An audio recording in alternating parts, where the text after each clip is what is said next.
Good morning YouTubians, it's Kim, it's Ghost. It is Monday the 4th of September. It's a Blu-ray release day. It's a beautiful sunny day here on the south coast. Before I head up to HMV, see what's on the shelves, and before I grab a coffee, and before I show you the contents of this box from Imprint Films that they kindly sent over, which I watched, I want to ask you a question. Now let me set the scene. About a week ago I was watching a documentary on Morgan Freeman, and my son and his partner walked into the room as I was watching it, and it just so happened that Shawshank Redemption was being talked about, and I asked my son's partner if she'd ever watched this film. It's probably the best prison movie ever made, and she said no, she hasn't. It's a really old film, isn't it? And that took me by surprise. An old film, 1994. I don't consider it an old film, probably because of my age. I'm 55. In fact, to be an old film, I would say it has to be in black and white. Bear in mind, when I was born, The Wizard of Oz was only 30 years old, so you know that might give you a scale of my age. What do you consider to be an old film? If you can put your age, you don't have to put the exact age, like those old forms, 35 to 40, that sort of thing. If you say you're in between, you're in your 40s or your 50s or your 20s or your teens, and tell me how old a film has to be before you consider it to be old, so I can get a scale. My wife, she's just turned, what, 50 something, I won't say, and she thinks 80s films are old. So, you know, I think it's down to the individual whether you think a film is old. Anyway, let me know what your thoughts are on that one, and I'm going to go up to HMV right now and see what's on the shelves. I'll see you all up there in a bit. Okay, here we go into HMV. So it's that time of the week when we see what t-shirt has made it onto the mannequin, and it is Cosmo again. Well, it must be a good seller, that's all I can say. Okay, so Fast X is the top title this week. What can you say about this franchise? It is so far removed from the first film, it's almost like a different thing altogether. There's another one in development and expected out in 2025. Now, the Blu-ray is priced at $14.99. 4K is priced at $24.99. Both of these come with slipcovers, and they both carry a 12 certificate. Next is a cine edition of Mad Max The Road Warrior on 4K. It's from 1981. It's got a runtime of 95 minutes. Comes with a double-sided poster and 4 double-sided art cards. Mad Max 3 cine edition is out on the 18th. £30 for this one. Zuzu next, and this is a very good action film. I recommend this one. I will be picking this up and talking about it a little bit later. Just 91 minutes for this, and it carries a 15 certificate. I'm actually surprised it's not an 18 certificate. £14.99 for the Blu-ray, £24.99 for the 4K. 4K comes with a different cover image, and neither one comes with a slipcover. So next is a Sony Pictures release of No Hard Feelings, a comedy from this year starring Jennifer Lawrence. This film managed to double its budget and receive positive reviews. It's got a runtime 103 minutes, £14.99 for the Blu-ray, no 4K release for this one today. So next is the rom-com drama Benny and June, starring Johnny Depp, famous for the homage to Charlie Chaplin and Buster Keaton, with Depp's comedy routines in the film. This is priced very reasonably at $12.99. So next is season 1 of Wolf from Dazzler Media. It's a crime thriller from this year. Stars Owen Teale and Juliet Stevenson. This has 6 episodes on this 2-disc set and is priced at $19.99. And next is season 1 of Berets, this time from Fabulous Films, and it's from 2021. Season 2 has started airing, and season 3 has been given the go-ahead. This is priced at $36.99. It's about sinkholes that are linked to time travel. The next title is Spy in the Ocean, released through Dazzler Media. This 2-disc nature documentary is narrated by David Tennant. It's got a runtime of 232 minutes and will set you back $21.99. And here is Mrs. Harris Goes to Paris. This is a late arrival. The DVD came out December 2022. But here it is at last, the Blu-ray. Lovely film. I won't be getting it because I've imported the Blu-ray months ago. This is $14.99. Next is Smoking Causes Coffin, a Picture House Entertainment release from last year. This French comedy has a runtime of just 80 minutes and it does look quite funny. Again, very reasonably priced at $12.99. And the last release to show you is Non Non Boyori Vacation from 2018. This is just 71 minutes and carries a U certificate and is priced at $14.99. Right, time to get some breakfast.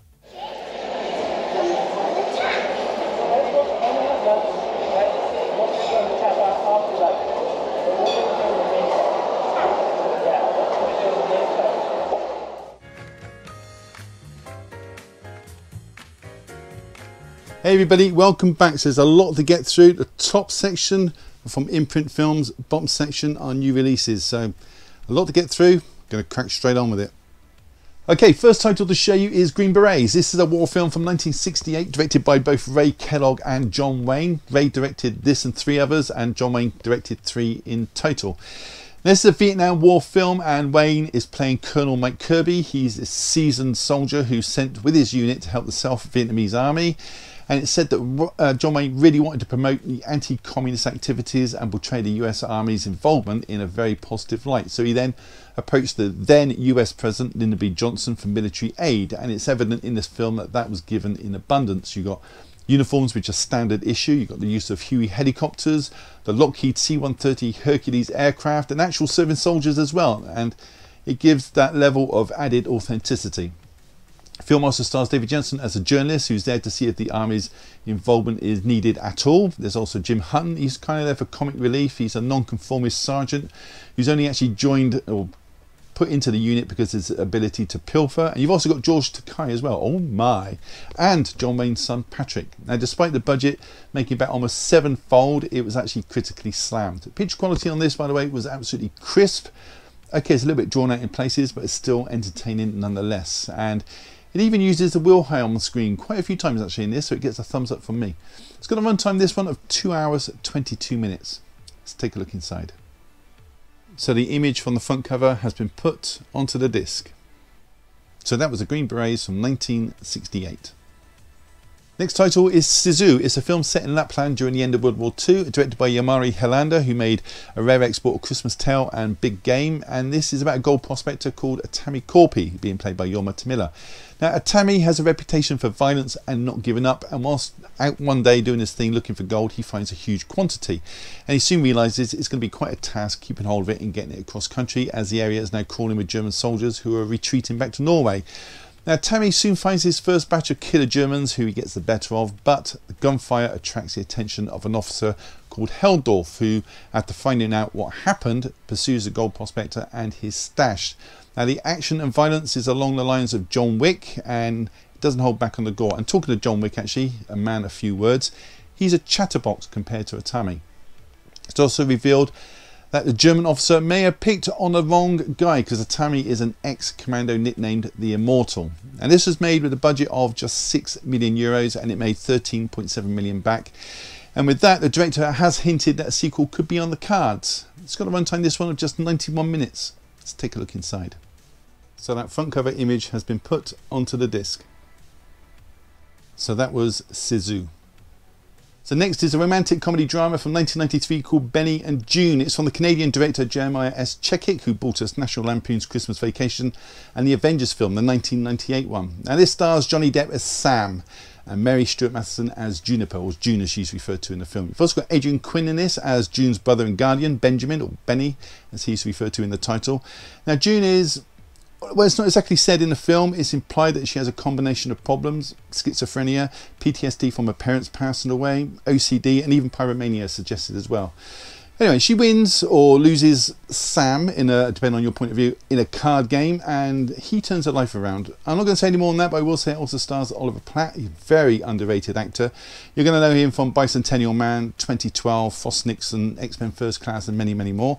You've got William H. Macy, who's going to pop up in a film I'm going to show you later, great actor, and Julianne Moore from Children and Men, Big Lebowski, The Forgotten, which is a fantastic film, and The Fugitive, brilliant stuff. The score is from Rachel Portman, whose work includes Cider House Rules, The Lake House, Mona Lisa Smile, and many, many more. Great composer. Anyway, it's got a runtime of 98 minutes, quite a short one. Let's take a look inside. So the paint splodges from the front cover have been put onto the disc. And there is an image and the title on the reverse of the cover. So that was Benny and June. Next is a film I can't believe I picked up. It is the adventure film Fast X. How many more of these can they possibly make? You know what you're going to expect with these movies. You've got Dom Toretto and his crew that defy the laws of physics to protect the family. And that is pretty much the long and short of it. It has been since the first movie.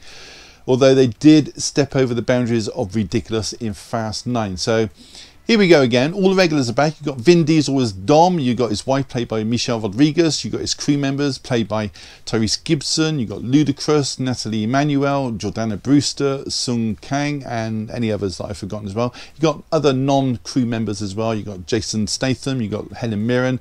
Charlize Theron, and you've got some new members as well. You've got Jason Momoa, you've got Brie Larson and Scott Eastwood. So a great cast. No knocking the cast whatsoever. I just hope they keep it within, let's just say, the realms of sanity this time. That's all I'm asking for. So no trips up into space with duct tape cars, please. Also forgot to mention, actually, Gal Gadot returns uncredited. You may remember she appeared in Fast and Furious, Fast 5, Fast and Furious 6 and Furious 7. Dwayne Johnson, he's also returned as well, uncredited, maybe because of his feud with Vin Diesel, who knows. Anyway, this got a runtime 141 minutes. Let's take a look inside. So the slipcover and the cover have the same image, and part of that image has been put onto the disc. So that was Fast X, the revved up edition. Next is a Gene Stupnitsky written and directed sex comedy called No Hard Feelings, which stars Jennifer Lawrence as Maddie. She is an Uber driver in New York City and faces losing everything when her car is repossessed. So she sees an advert on Craigslist from a wealthy couple. We've got Matthew Broderick from War Games and Laura Benanti from Supergirl, and they're advertising for the girlfriend experience for their naive son Percy, who's being played by Andrew Barr Feldman in his second feature film. In exchange, she's going to receive a new car, a new Buick, and Maddie's got her work cut out because at first he thinks she's trying to kidnap him, and then when he finally does go along, he's intimidated by her fierceness. Now, he also finds out through eavesdropping that his parents' plans to really get him the girlfriend experience, which she only tried to do to give him confidence when he starts university in New Jersey, which is only about an hour away from his mum and dad. I won't say any more about that, but there was some controversy about this with the age difference between Jennifer and Andrew, saying that if it was the other way around, it would be a little bit creepy, but I'm going to leave that up to you to decide. This got a runtime, this one, of 103 minutes. Let's take a look inside. So a screenshot from the film has been put onto the disc. So that was No Hard Feelings. Okay, so next batch were kindly sent to me by Imprint Films to showcase on my channel, and I received these Tuesday afternoon. I've managed to watch every single title. I'm going to look at them individually. There will be a link down below in the description to Imprint Films and exactly where you can buy these. Let's take a look at them. Okay, first thing to show you is this film focus box set, which features Jessica Lange. On the back, the list of films and the special features. I'll just put that down. So just like the Gene Hackman film focus box set, which should be on the shelf right behind me, this is equally as nice. On the front there, you've got images from various roles that Jessica has played in this box set. On the side there are titles of the film. Got the name of the box set on that side. And there is an image on the back with a quote from Jessica. So you can take off the lid. Love it, absolutely love it. The box, super sturdy, just put that to one side. Films inside, you have Francis, Crimes of the Heart, Music Box, and Losing Isaiah. So I'm going to talk about each of these individually. Okay, first film to show you is Francis. This is a biopic with Jessica playing the title character of Frances Farmer. Film starts off in 1931. She's 16 years old. She's given a speech at a high school about the non-existence of God, which doesn't go down well with the audience members who are overly religious. Several years later, she heads to Hollywood to look for work in acting, and she's immediately successful, even working alongside Bing Crosby. She then marries a fellow actor called Dwayne Still, but that marriage doesn't work out because she cheats on him with a man called Harry Hawke, who's being played by Sam Shepard. And to be fair, Harry does help her throughout the movie. It's got to be fair to him. Soon after, Frances is persuaded to leave Hollywood behind for a career in the theatre in New York by the playwright called Clifford, being played by Jeffrey DeMunn. Sam and Jeffrey actually starred together in Resurrection, which was made 2 years earlier. I showed that a couple of weeks ago. Clifford's just using Francis' fame to bring in audience members. The two do have an affair, but that's ended when his wife returns from Europe. And it's whilst in New York doing the theatre that she tries to have her Hollywood contract legally terminated. And that's, now she's back, brings problems because she's offered small insignificant roles as punishment, leads her to drink and taking pills, and she becomes institutionalized after hitting a police officer and an on-set stylist, and she does various stints in various asylums, but it's her time at the Western State Hospital that proves to be really grisly, to say the least. She's forced to have ECT like Jack Nicholson's character in One Flew Over the Cuckoo's Nest. She's beaten by the staff, repeatedly raped by not only the male nurses but by soldiers from a nearby army camp, and if that wasn't enough, which it is, she's eventually lobotomized. There are a couple of cameos in this from Angelica Houston as a fellow patient and from Kevin Costner, who appears uncredited, thinking you'll miss him. He's in the scene with Francis and Clifford. They're talking in an alley in the side of a theatre in New York, and he does have one line. What an incredible film. Jessica should have won the Best Actress award, for which she was nominated, but she did take away the supporting actress on that night for a role in Tootsie, but still, she should have won for this role. She's got a runtime, this one, of 2 hours 20 minutes. Let's take a look inside. So the front cover image has been put onto the disc, and a screenshot from the film has been put on the reverse of the cover. So that was Francis from 1982. Next one to show you is Crimes of the Heart. It's from 1986. It's a drama with elements of humour, directed by Bruce Berets, who is a bit of an eclectic director. He did Driving Miss Daisy, Double Jeopardy, and a Tom Selleck comedy, Her Alibi. Now, this is set in Mississippi in the mid-70s, and it feels like the 50s. Sees Jessica playing Meg. She's a singer who had a Hollywood career that was cut short from a mental breakdown. She has two sisters. You've got Lenny, played by Diane Keaton, and Babe, played by Sissy Spacek, who made Carrie 10 years earlier. They are very different characters. You've got Lenny, who's a neurotic, frumpy single woman. Lifestyle's that of an older lady, dresses very conservatively, and she visits her bedridden grandfather all the time. She's got no social life whatsoever. Her grandfather is played by Herb Hatfield, and he starred in Her Alibi, which was directed by Bruce. Then there's the last sister, Babe. It's a bit of a firecracker, this one. She's just shot her husband, Zachary. I'll put a pin in that. I'll come back to that one. Should point out as well, it's discovered that the sister's mother's hung herself and the family cat in the basement, so you can kind of see why they turned out the way they did. And the three sisters reunite to support Babe and to get her some legal representation, and in the meantime they reminisce about good times, old times, just their upbringing in general. It's revealed that Zachary was an abusive husband to Babe throughout their marriage, and the shooting occurred after he found out that she was in a relationship with a 15-year-old African American boy. Sam Shepard also stars in this as Doc Porter. He's a local married man who has a relationship with Meg, much to the annoyance of Lenny, who I say was a bit jealous of the situation. I'm not going to say any more on that. Story-wise, the characters are all really drawn out, very well acted, although I don't think it was a stretch for Diane Keaton, as she always seems to play these neurotic, frumpy women, and this is no different. Funny at times, quite moving as well. Sissy actually won the Golden Globe for her performance in this. This has got a runtime of 1 hour 45 minutes. Well worth checking out. Let's take a look inside. The front cover image has been put onto the disc, and a screenshot from the film of the three sisters on the reverse of the cover. So that was Crimes of the Heart from 1986. Next title from the set is Music Box, a drama from 1989 or 1990 in the UK. This time Jessica is playing Ann Talbot. She's a defence attorney living in Chicago. Her father, played by Armin Muller-Stahl, is Michael J. Laszlo, and he's the one in trouble. He's accused of war crimes, and in particular being the commander of a death squad during World War II, which he raped, tortured and eventually killed numerous amounts of Jews. He's claiming it's all a case of mistaken identity, and together they're going up against a prosecutor called Jack Burke, being played by Frederick Forrester, who ironically was just skinhead German supply store owner in Falling Down. On top of that, you've got J.S. Block, also known as James Zagel.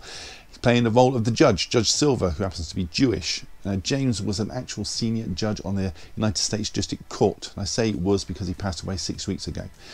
The movie is a court case drama. I am a big fan of courtroom dramas. This one is a good one. I'm not going to give anything away about the outcome, but I will say that Anne should have taken her husband's advice at the start of the film. It also stars Lucas Haas, who went on to star in Inception and First Man. He's playing Anne's teenage son Mickey. Donald Moffat, who you'll know played President Bennett in Clear and Present Danger, great actor, and there's also Anne's brother Carcho's being played by Michael Rooker. He starred in Cliffhanger, Guardians of the Galaxy, even Walking Dead, many, many more. Excellent cast, brave role for Armin to take on, I've got to say. Picture quality on this is crystal clear. It's got a runtime of 2 hours 6 minutes. Let's take a look inside. The front cover image has been put onto the disc, and a screenshot from the film has been put on the reverse of the cover. So that was Music Box from 1989. The last film in this box set is Losing Isaiah. This is a drama from 1995 directed by Stephen Gyllenhaal, who's father to Maggie and Jake. And actually their mother Naomi also wrote the screenplay, so a family affair. Jessica this time is playing Margaret Lewin. She's a social worker who comes to look after a baby boy that's abandoned by his mother in a dumpster. His mother is Kyla Richards, being played by Halle Berry, and she puts him in there, or she thinks, for safekeeping while she gets a drugs fix. Next morning, the baby is almost crushed to death by a garbage collector's truck in the back on the blades. So the baby, who is Isaiah, is taken to hospital suffering from withdrawal symptoms, and eventually is given a new home and adopted by Margaret and her husband Charles, who's being played by David Strathairn. Now Kyla, in the meantime, is arrested for stealing some stuff from a shop, and she is sent to rehab. And 3 years later, through circumstance, now drugs free, she finds out her son is still alive, so she hires a lawyer to regain custody. And this is when the film becomes a courtroom drama. It didn't play out the way I thought it would, gotta be saying that. Now it also stars Cuba Gooding Jr. as Eddie Hughes. He's Kyla's neighbour and wannabe love interest, and this was made the year before he made Jerry Maguire. And you've also got Samuel L. Jackson as Kadar Lewis. He's a ruthless lawyer trying to reunite Kyla with her son. Don't worry, I won't say if she succeeds or not. Like I said, I do enjoy a courtroom drama. Now, the picture quality in this is overall very good. Not pin sharp, but it is very good. Music's from Mark Isham, who is the man behind Point Break, Fire in the Sky, The Majestic, The Mist, The Conjuring, and so many others. Go check out his body of work. It's got a runtime, this one, of 1 hour 47 minutes. Let's take a look inside. That front cover image has been put onto the disc, and a screenshot from the film has been put on the reverse of the cover. So that was Losing Isaiah from 1995. So those 4 films make up this film focus set of Jessica Lange. This is a brilliant set. Next is a drama from 1993, and it's the world's first Blu-ray release for this one. It is Searching for Bobby Fischer, also known as Innocent Moves in the UK. Directed by Steve Zaillian, who made All the King's Men and A Civil Action. And this stars Max Pomeranc as Josh Waitzkin. In case you don't know, he was one of the top 20 chess players of his age at the time. Now Josh persuades his mother in the film, Bonnie, who's being played by Joan Allen, to let him play against some old guy in a communal park in New York City, despite actually never knowing how to play the game chess. He's only learnt through walking through the park. He does lose, but another player called Vinny, played by a very young Lawrence Fishburne, notes the event. And Josh's dad, Fred, challenges Josh to a game that day and is easily beaten. Fred's played by Joe Mantegna, who voices Fat Tony in The Simpsons. And the next day, Fred takes his son to a chess club to meet Bruce Pandolfini, who is a former chess master, and he wants him to teach his son how to play chess in the purest fashion. Bruce is played by Sir Ben Kingsley. So Josh's game progresses, he becomes quite the player. He still carries on his friendship with Vinny from the park, and Bruce believes it's a negative influence on his game. He wants it to be pure. Fred becomes a little bit more controlling. He proceeds to enter him into various chess tournaments, and Josh, he wins all these, but his father, as he wins, becomes a little bit more obsessed, even to the point of belittling his teacher. And it's got a lot of cameos in this. You've got the likes of Austin Pendleton, you've got David Paymer, you've got Anthony Held, William H. Macy, Laura Linney, who was Josh's teacher, and many others. Brilliant character actors along these top actors as well. They just keep popping up every 10 minutes. I've been trying to see this film for absolutely for decades. I couldn't ever find it on VHS or DVD, so I'm extremely pleased to have it on Blu-ray, and it didn't disappoint. Absolutely brilliant. Academy Award winner James Horner provides a score on this, and it is very moving. Picture quality is outstanding, definitely worth checking out. This one's got a runtime of 1 hour 50 minutes, and it just flew by. Let's take a look inside. So the slipbox and the cover have a different image. The slipbox image has been put onto the disc, and a screenshot from the film has been put on the reverse of the cover. So that was Searching for Bobby Fischer from 1993.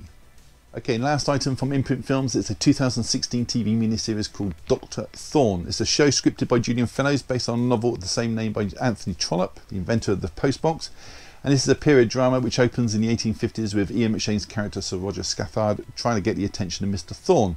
Whilst doing that, Mr. Thorne trips, bangs his head and dies. So we cut to 20 years later and we meet the character of Mary, who's been raised by her uncle Dr. Thomas Thorne. Mary is being played by Stephanie Martini, who was in the film Lola, which I picked up on July 3rd, and you've got Dr. Thomas Thorne being played by Tom Hollander, who was Cutler in the Pirates of the Caribbean franchise. So, out the blue, Mary asks her uncle if she is actually blood related, to which he reveals that she isn't, but he sees her as so because he's raised her since she was a baby. So, in effect, she is his. Now, Mary is now a grown woman. She's another Frank Grisham, who is being played by Harry Richardson, who was Drake in Poldark. But Frank's mother, Lady Arabelle Grisham, played by Rebecca Front, who was Lady Whitworth in Poldark, looks down on Mary because she is penniless. And it's this point we find out that the wealthy landowner, Sir Roger Scathard, being played by Ian McShane, passes away from years of alcoholic consumption. He has but one son, Lewis, who is very much his father's son, a nasty drunken bully who gets his comeuppance in the end. But Roger, however, did amend his will just before his death, as he finds out he does have another blood relative, Mary.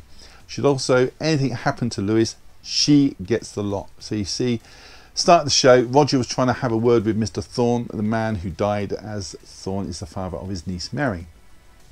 Also later revealed that Frank, who Mary is in love with, is actually penniless and he needs to marry someone rich, so the tables are turned. I'm not going to say any more on that, but what a very satisfying conclusion to this. If you like Downton Abbey, then this is going to be right up your street. You're going to love this. Ian McShane is the best character by far. Still every scene that he's in. There are 4 separate episodes in this, each introduced by Julian Fellows, each around 45 minutes, and they fly by. Picture quality in this is flawless.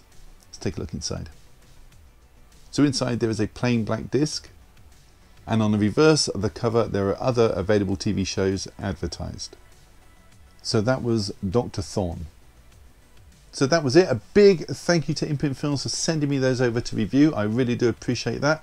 And that is it. Have you seen any of those or plan to pick them up or just want to leave a comment, then do so down below. I will read every single one and try to reply if I have the time. Give the video a thumbs up, really does help the channel, and subscribe if you haven't. It's all free, why wouldn't you? On that note, all that's left to say is thank you so much for choosing my channel today and watching my video. Take care. I'll see you all in the next one. Bye.